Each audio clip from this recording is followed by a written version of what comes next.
दोस्तों ये है 0.22 इंच राइफल की आउटर बॉडी। दोस्तों आगे बैरल के ऊपर लगी होती है 4 साइड की टीप। उसके पीछे होता है बैक साइड यू। दोस्तों बैक साइड यू और 4 साइड की टीप की मदद से ही निशाना मिलाया जाता है। उसके बाद आता है बोल्ट नॉब। दोस्तों बोल्ट को फंक्शन इस बोल्ट नॉब की मदद से ही कराया जाता है।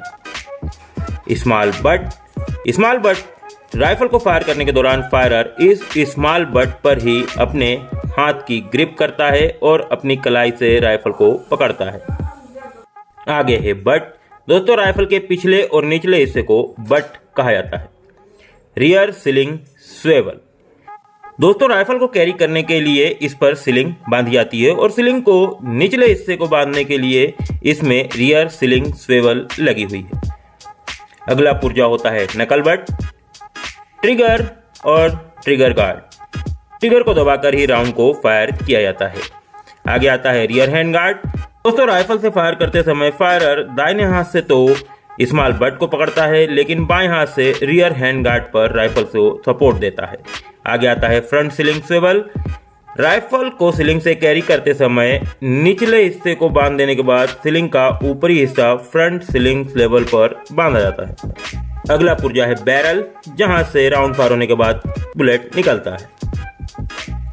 तो दोस्तों ये है 0.22 इंच राइफल की बॉडी का फ्रंट व्यू।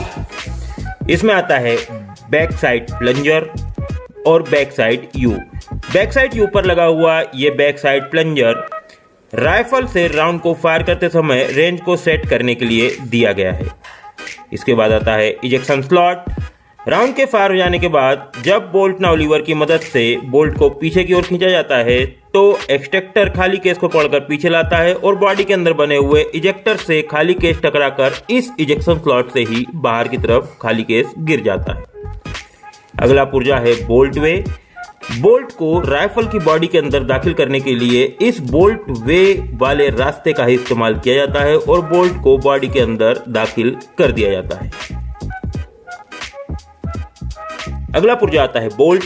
तो दोस्तों बोल्ट के कुछ हिस्से पुर्जों के नाम इस प्रकार से हैं। Bolt locking catch. बोल्ट को लॉक करने के लिए ये कैच दिया हुआ है। अगला पुर्जा होता है बोल्ट नॉब और बोल्ट नाउ लीवर। दोस्तों यह है राइफल के बोल्ट का फ्रंट वाला हिस्सा, जिसे कि बोल्ट हेड के नाम से जाना जाता है। इसके हिस्से पुर्जे कुछ इस प्रकार से हैं। एक्सट्रैक्टर, जो कि फायर हुए खाली केस को पकड़ कर रखता है और बोल्ट को पीछे खींचने पर खाली केस को पीछे खींचकर लाता है। अगले पुर्जा है फीड पीसेस। ये फीड पीसेस मैगजीन के लीडिंग राउंड को चेंबर तक धकेल के ले आने का काम करते हैं। आगे आता है फायरिंग पिन, बोल्ट का फेस और बोल्ट हेड। दोस्तों अगला पुर्जा है 0.22 इंच राइफल की मैगजीन। इसके हिस्से पुर्जे इस प्रकार से हैं। मैगजीन प्लेटफॉर्म वो हिस्सा होता है जहां पर राउंडों को मैगजीन में भरने के लिए रखा जाता है और नीचे प्रेस करके दबाकर मैगजीन पर राउंड को भरा जाता है, उसे प्लेटफॉर्म कहते हैं। मैगजीन लिप्स, शॉर्ट एंड और लॉन्ग एंड, इन्हें ही छोटा सिरा या बड़ा सिरा भी कहा जाता है। Magazine bottom plate, gas escaping whole.